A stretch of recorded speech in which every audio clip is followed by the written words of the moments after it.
محمد ظفر صاحب کے اپنے تجربات کچھ خوش کرنے والے، کچھ غور و فکر کی دعوت دینے والے، طلبہ کے لیے رہنمائی کرنے والے، منتظمین مدارس کے لیے سوچنے اور سمجھنے کا موقع دینے والے، یہ ساری باتیں ایک نئے ماحول کی تیاری کی طرف اشارہ کر رہی ہیں۔ ہم نے اگر بہت غور و فکر کے ساتھ ان باتوں کو عملی زندگی میں شامل کیا تو یقیناً ایک نیا ماحول، ایک نیا تعلیمی ماحول جنم لے گا اور مستقبل میں مئو سے کئی ایک حماد ظفر پیدا ہوں گے۔ حماد ظفر کے بعد اس درخواست کے ساتھ صدر محترم کا خطاب ہوگا اور اس کے بعد جو سامعین یہاں کرسیوں پر بیٹھے ہیں وہ بیٹھے رہیں گے، ان کے ناشتے کا انتظام ہے، اور جو طلباء ہیں یہاں کے وہ میزبانی کی ذمہ داریاں ادا کریں گے۔ میں درخواست کر رہا ہوں اب صدر محترم سے کہ آپ تشریف لائیں اور صدارتی کلمات سے نوازیں۔ صدر محترم مولانا مظہر حسن اظہری صاحب۔ السلام علیکم ورحمۃ اللہ۔ نحمدہ ونصلی علی رسولہ الکریم، اما بعد۔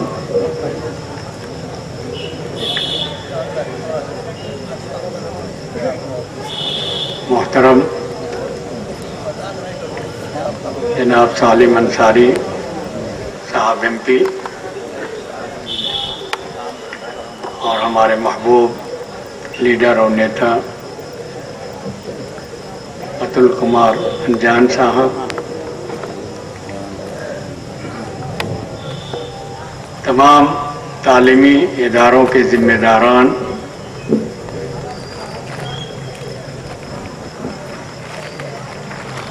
ہمارے اس قوم کے محسنین،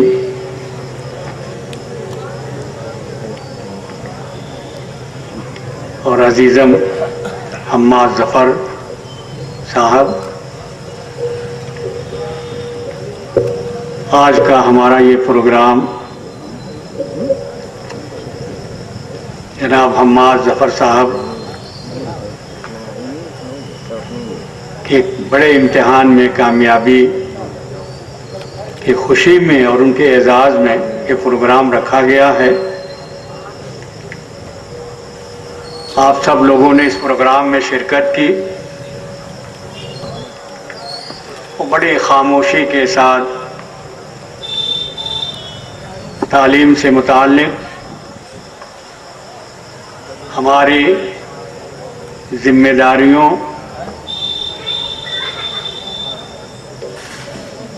سے آگاہی حاصل کرتے رہے، اس کے لیے ہم آپ کے بے حد شکر گزار ہیں، اور جناب حماد انصاری صاحب کو ہم دلی مبارکباد پیش کرتے ہیں، ان کو، ان کے والدین کو اور ان کے تمام متعلقین اور سرپرستوں کو، کہ ان کی محنت و مشقت اور ان کی حوصلہ افزائی اور ان کی اچھی تربیت سے حماد ظفر آج ہندوستان کے سب سے اہم امتحان میں کامیابی حاصل کرنے میں کامیاب ہوئے۔ تعلیم کا جہاں تک تعلق ہے اور مدارس کا، بہت ساری باتیں آپ لوگوں نے سنی، کچھ باتیں ایسی بھی ہیں جن کی طرف اشارہ کرنا ضروری ہے۔ یہ خوشی کی بات ہے ہماری کہ ہماری قوم کا، ہمارا اپنا ایک بچہ حماد ظفر، ہم سب کا وہ بچہ ہے، شہر کا بچہ ہے، پوری اس قوم کا وہ بچہ ہے، اور اس امتحان کو پاس کرنے میں انشاءاللہ وہ اپنی اس قوم اور ملت کی خدمت میں بڑی ہی امانت داری اور ایمانداری کے ساتھ اپنے فرائض انجام دے گا۔ یہ ایسی بات ہے،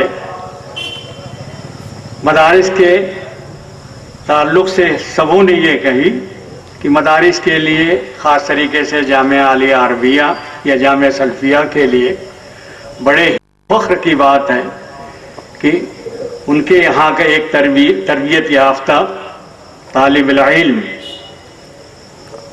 ہندوستان کے سب سے بڑے اور سب سے اہم امتحان میں کامیابی حاصل کرنے میں کامیاب ہو گیا۔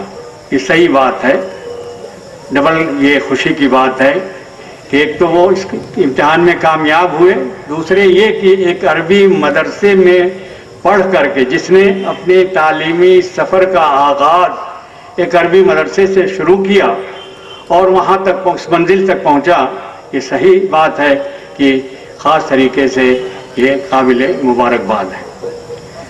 مدرسہ یا مدرسے کے مقاصد کیا ہے آپ لوگوں نے سن لیا، چند لفظوں میں میں یہ بات کہنا چاہوں گا۔ مدرسے کے اپنے مقاصد ہیں اور دوسرے تعلیمی ادارے ان کے اپنے مقاصد ہیں، سب ملا کر کے ہم یہی کہہ سکتے ہیں کہ دونوں کا مقصد قوم و ملت اور اپنے دین کی ضروریات کو پوری کرنا، یہ ہے ہمارا مقصد۔ اس لیے ہم یہ کہیں گے کہ ہمارے قرآن کے الفاظ میں اللہ تبارک و تعالیٰ نے ہماری تخلیق کی اور تخلیق کے بعد ہمیں لکھنے پڑھنے کا حکم دیا۔ تخلیق کے فوراً بعد قرآن مجید کے اندر اللہ تبارک و تعالیٰ نے انسانی تخلیق کے ساتھ ہی فوراً ذکر کیا جو ہے لکھنے پڑھنے کا، قلم کا۔ اس سے اندازہ لگا لیں کہ اسلام کے اندر علم کی کیا اہمیت ہے اور اس کا کیا مقام ہے، کہ اگر ایک انسان اس دنیا کے اندر پیدا ہو اور علم حاصل نہ کرے، جاہل رہ جائے، لا اعتداد بوجود فی هذه الحیات، ایسے انسان کا اس دنیا کے اندر اس کی کوئی حیثیت نہیں، اس کا کوئی مقام نہیں۔ دنیا میں پیدا ہونے کے بعد وہ علم حاصل نہ کر سکا، حقیقت میں اس کا اپنا وجود کوئی معنی نہیں رکھتا۔ یہ تو ہم اپنے قرآنی فلسفے کے لحاظ سے کہہ سکتے ہیں اور کہتے ہیں، اس سے انکار نہیں کیا جا سکتا۔ جہاں تک عربی مدارس میں تعلیم کا تعلق ہے، دو چیزیں اس میں ملحوظ سبوں نے اس کو محسوس کیا اور کہا بھی، جامعہ عالیہ اور دوسرے ہمارے عربی مدارس دینی تعلیم کے ساتھ ساتھ عصری تعلیم کا بھی اپنے یہاں اہتمام کرتے ہیں۔ گویا سب سے پہلی بات یہ ہوتی ہے کہ ان مدارس کے اندر بچوں کو تعلیم دی جائے اس نہج پہ کہ ان کی معاشی حالت درست ہو، ایک بات۔ دوسری بات یہ کہ اس مدرسے میں پڑھ کر پڑھنے والا طالب علم اپنے قوم و ملت اور اپنے دین کی ضروریات کی وہ تکمیل کرے، پورا کرے۔ دو ذمہ داریاں، قوم و ملت اور دین کی ضروریات۔ ہم مدارس سے اس دینی ضروریات کو الگ نہیں کر سکتے، اس لیے ہم اس مدرسے میں بچوں کو پڑھاتے ہیں، تعلیم دیتے ہیں۔ اس لیے نہیں دیتے کہ وہ اس مدرسے میں ہم نے ڈاکٹر بنائے یا انجینئر بنا دیں یا کوئی اور دوسرے جو ہے فن کا ماہر بنا دیں، اس لیے نہیں پڑھاتے۔ اس لیے پڑھاتے ہیں کہ وہ اتنی تعلیم حاصل کر لے، اتنی صلاحیت اپنے اندر پیدا کر لے کہ دینی خدمت کے ساتھ ساتھ اپنے قوم و ملت اور ملک کی خدمت کر سکے۔ یہ خاص بات ہے۔ گویا ہم مدرسے کا پڑھا ہوا طالب علم ایک پھلدار درخت کے مانند ہوتا ہے، پھل دیتا ہے اپنے لوگوں کو اور غیروں کو اپنا سایہ جو ہے فراہم کرتا ہے، ہر حال میں اس سے فائدہ ہی فائدہ۔ تو مدرسے کی تعلیم میں ان دو چیزوں کو سامنے رکھ کر کے ہم لوگ تعلیم دیتے ہیں، اور ہمیشہ وقت کے ساتھ ساتھ اس کے نصاب میں اور سلسلہ تعلیم میں تبدیلیاں ہوتی رہتی ہیں۔ مدرسے کا وجود تو اس وقت سے ہے جب کسی کالج یا یونیورسٹی کا کوئی تصور نہیں تھا، اور انہی مدارس کے پڑھے ہوئے لوگ بڑے بڑے ڈاکٹر بنے، طب کے ماہر، بہت ساری دواؤں کے موجد بنے، اور طب میں ایسی ایسی کتابیں لکھ دی کہ آج بھی دنیا کے تمام مشہور میڈیکل کالجوں میں جو ہے وہ رہنمائی کی حیثیت رکھتی، انہی مدارس کے پڑھے ہوئے ہیں۔ کون سا ایسا میدان ہے کہ مدارس کے پڑھے ہوئے لوگوں نے، یہ کہاں سے انجینئر آ رہے تھے تاج محل کے بنانے والے؟ کہاں کے انجینئر تھے. تو اس طریقے سے مدرسے کے علم کو نہیں ناپنا چاہیے. صرف یہاں عصری تعلیم نہیں، عصری تعلیم کے ساتھ ساتھ یہاں یعنی دینی تعلیم کے ساتھ ساتھ ہم عصری تعلیم کے کچھ بنیادی معلومات جو ہے ان کے ذہن میں ہم یعنی ان کو فراہم کرتے ہیں، ان کو پڑھاتے ہیں اور ضرورت کے مطابق جو ہے اب اس میں اضافہ کرتے جاتے ہیں. انشاءاللہ وقت آئے گا مزید اس میں اضافے ہوں گے. ابھی خود ہمارا زمانہ تھا، ہم لوگ جب پڑھ رہے تھے ہمارے مدارس میں مدرسوں میں منطق فلسفے کی اتنی بڑی بڑی کتابیں پڑھائی جاتی تھی، اتنی بڑی بڑی کتابیں منطق و فلسفے کی پڑھائی جاتی تھی، فلکیات کی، منطق کی، فلسفے کی، کہ طالب علم ایک دم پریشان ہو جاتے تھے. دینیات کی تمام کتابیں ان کے لیے آسان رہتی تھی، لیکن منطق اور فلسفے کے جو سوالات کا حل کرنا ان کے لیے بڑا مشکل ہوتا تھا. ذمہ داروں کو دن بدن جو ہے ذمہ داروں نے اس پر غور فکر کرنا شروع کیا اور یہ محسوس کیا کہ اب ان علوم کی مضامین کی کوئی ضرورت نہیں رہی. چنانچہ ایک ہی بعد دیگر ان مدارس سے یہ مضامین نکلتے چلے گئے. اب تو منطق کی ایک معمولی سی کتاب، فلسفے کی ایک معمولی سی کتاب ان مدارس میں پڑھانے والا نہیں ملے گا آپ کو، اس لیے کہ اس مضامین پڑھائی نہیں جاتی. اس کی جگہ پر دوسرے مضامین پڑھائے جاتے ہیں، ایسے مضامین جو موجودہ زمانے کے عین مطابق ہے اور انسانی زندگی میں ان کے لیے کارآمد اور مفید ہے. انشاءاللہ اس میں اضافہ ہوتا رہے گا. اور یہاں سے جو بچے ہمارے جاتے ہیں ان کو اس طرح سے مدرسے کی تعلیم کی طرف رخ کر کے اگر وہ بات کریں یا اپنا موقف رکھیں تو ذرا سوچ سمجھ کر کے کہ پہنچے ہیں آپ جامعہ ملیہ یا JNU میں بارے گئے ہیں، عالیہ سے یا فیض عام سے یا دارالحدیث سے، جہاں کہیں سے بھی گئے پڑھ کر کے گئے ہیں اور جا کر کے جامعہ ملیہ میں داخلہ لیا ہے یا کسی دوسری یونیورسٹی میں داخلہ لیا ہے، اس سے اب ان کی بنیادی تعلیم کہاں کی ہے، کس بنیاد پر ان کا داخلہ ہوا؟ اتنا تو کم از کم ان کو فائدہ ملا اس کا. سرے سے تو وہاں پر داخلے ہمارے بچے یہاں مدرسے میں آپ سب لوگوں کو معلوم ہے صرف مسلم قوم کے 4% بچے ہمارے عربی مدارس میں تعلیم حاصل کرتے ہیں. 96% بچے کہاں ہیں؟ ان کی طرف جو ہماری قوم کو توجہ دینی چاہیے.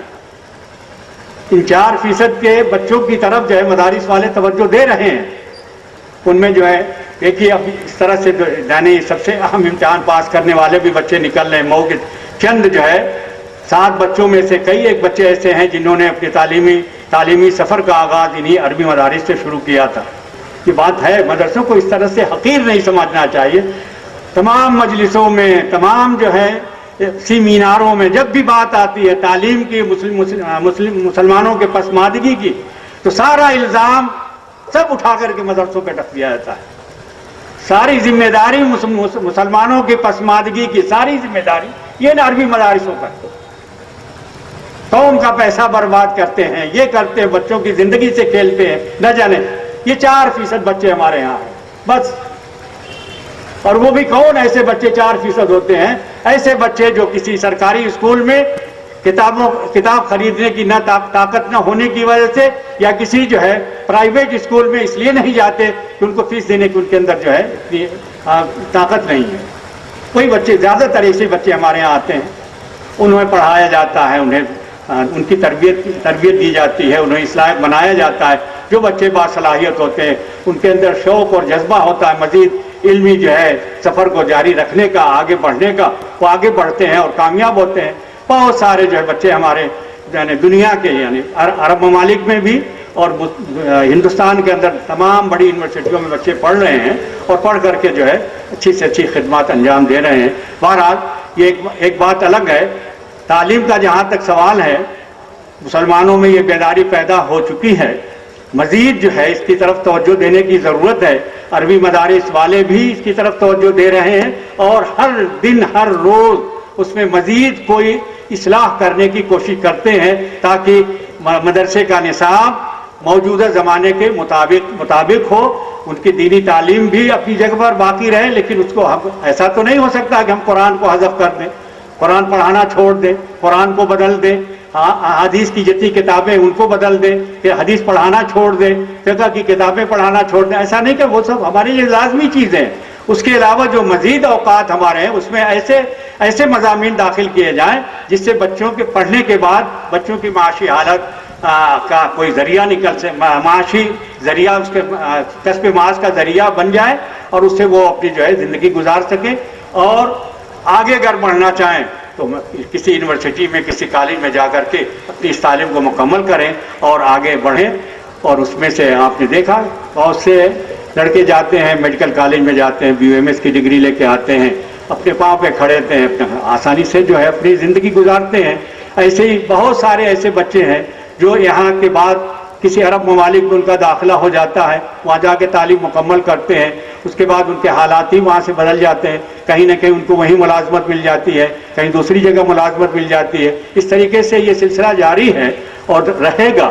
مدرسہ کا وجود ہمارے اپنے وجود کے لیے ضروری ہے، ہمارے اپنے وجود کے لیے مدرسے کا وجود ضروری ہے، اور اس مدرسوں میں وہی ہم پڑھائیں گے جس کا ہمیں جو ہے جس کے ذریعے سے ہم اپنے دین کو باقی رکھ سکیں، اپنی قدروں کو باقی رکھ سکیں، اپنی تہذیب کو باقی رکھ سکیں، اور اس کے ساتھ ساتھ جو موجودہ زمانے کی ضروریات ہیں ان ضروریات کو بھی ہم اچھی طریقے سے پوری کر سکیں۔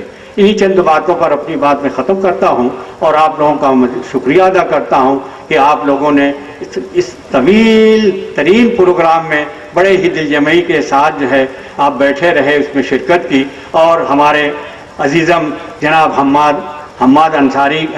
ظفر انصاری صاحب کو جو ہے اپنی طرف سے دلی مبارکباد دی، ان کے لیے دعائیں دی۔ آخر میں ہم بھی ان کے لیے یہی دعا کریں گے کہ اللہ تبارک و تعالیٰ انہیں اپنی زندگی میں مزید ترقی عطا فرمائے، اور ان کے اوپر جو قوم و ملت کی ذمہ داریاں آنے والی ہیں، ملک کی خدمت کی جو ذمہ داریاں آنے والی ہیں، ان کے کندھے پہ جو بوجھ پڑنے والا ہے، اللہ تبارک و تعالیٰ ان ذمہ داریوں کو حسن خوبی کے ساتھ، بڑے ہی ایمانداری اور امانت داری کے ساتھ نبھانے کے اللہ تبارک و تعالیٰ انہیں توفیق عطا فرمائے۔ آمین۔ وآخر دعوانا الحمد للہ رب العالمین۔